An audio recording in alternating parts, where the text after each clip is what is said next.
চট্টগ্রাম বন্দরে বিভিন্ন সেবার জন্য বাড়তি মাশুল 1 মাসের জন্য স্থগিত করা হয়েছে বলে জানিয়েছেন নৌপরিবহন উপদেষ্টা brigadier general M Sakhawat Hossain. Bundle থাকলে প্রতি সেনমানিতে টাকা বাঁচবে। বিকাশ সেনমানি বান্ডেল কিনে জিতুন প্রতি লেনদেনে। দুপুরে চট্টগ্রাম বন্দর অডিটোরিয়ামে এক কর্মশালা শেষে সাংবাদিকদের প্রশ্নের জবাবে তিনি এই সিদ্ধান্তের কথা জানান। উপদেষ্টা বলেন, ব্যবসায়ীদের সুবিধার কথা মাথায় রেখে এই সিদ্ধান্ত নেওয়া হয়েছে। এর ফলে তারা কিছুটা স্বস্তি পাবেন। পরবর্তীতে তাদের মতামত নিয়ে পুনরায় ট্যারিফ বাস্তবায়ন করা হবে। কাস্টম ও বন্দর ব্যবস্থাপনা শীর্ষক এই কর্মশালার আয়োজন করেন অভ্যন্তরীণ সম্পদ বিভাগ। এতে বন্দর ব্যবহারকারীরা বিভিন্ন সমস্যা ও সংকটের চিত্র তুলে ধরেন। পরে নৌ উপদেষ্টা সেসব সমস্যা সমাধানে সংশ্লিষ্টদের দিক নির্দেশনা দেন।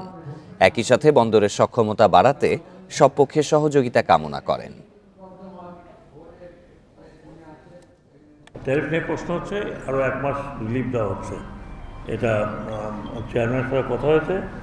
Chairman has agreed, actually chairman has told me, suggested me, I agreed যে আমরা আরও 1 মাস পিছিয়ে দেবো।